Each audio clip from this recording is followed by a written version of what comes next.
Welcome to Meet Depressed. I'm your host, Mike. Today we're discussing the inclusion model for serving students in special education. Inclusion is a term which expresses commitment to educate each child to the maximum extent appropriate in the school and classroom with his or her same age peers.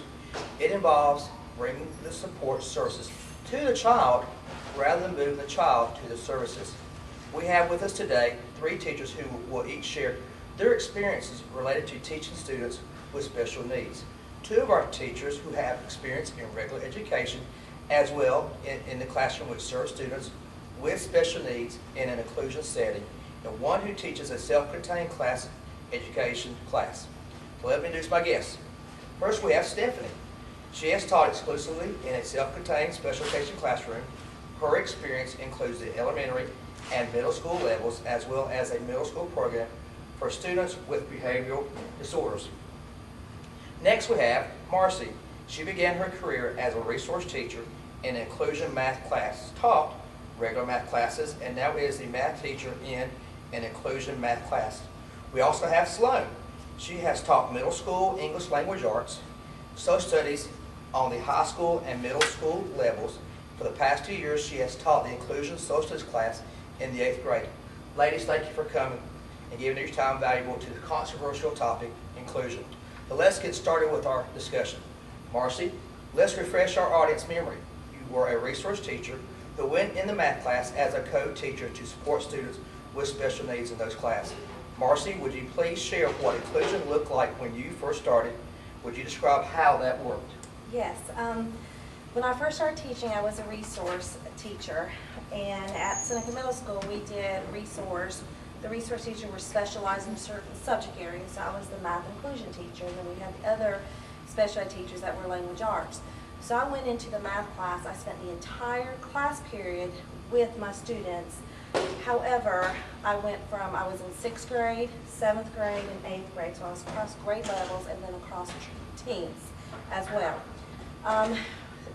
One drawback to the way it was back then is there was no time to collaborate with the teachers because I was with 6 different teachers throughout the day.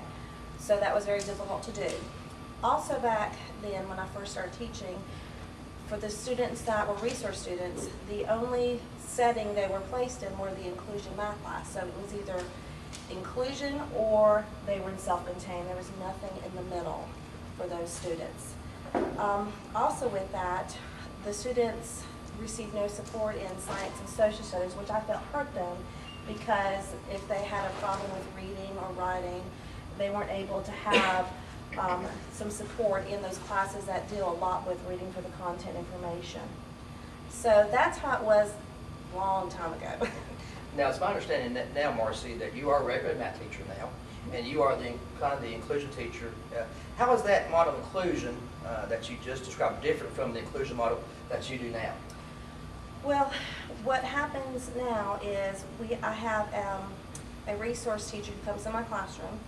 She is focused only on our team, so she serves those students in 7th grade. They're all focused on our 6-member team. So she goes into the math, language arts, science, and social studies, which is very beneficial for those kids.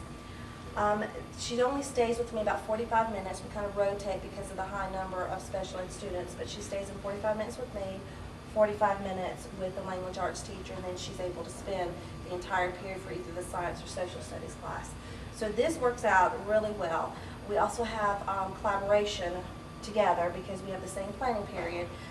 And this way, the resource teacher not only feels like she's across the entire school, she's focused to a certain team, so she knows the special ed students very well, along with the other students, general education students. And another benefit, again, is the fact that they have support in that science and social studies class, which tend to be where they have some problems at, especially with the reading and understanding of that content. Well, thank you, Marcy. Now I'd like to shift our focus to what inclusion looks like in another subject. Sloan, what does an inclusion model look like in a social studies classroom?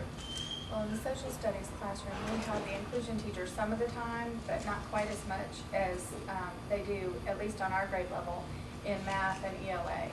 So I would say that it's still a good thing, and I have to agree with Marcy that the teacher really knows the students and not just the special ed students, but all of them, so everybody's getting extra support.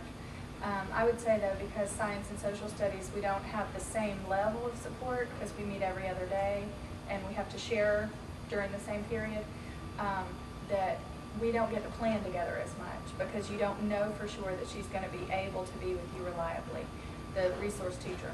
But it seems to be really effective, and she brings a lot. Our resource teacher brought a lot of insights into our classroom about the kids because she works with them across all subjects, but just with our kids on our one team.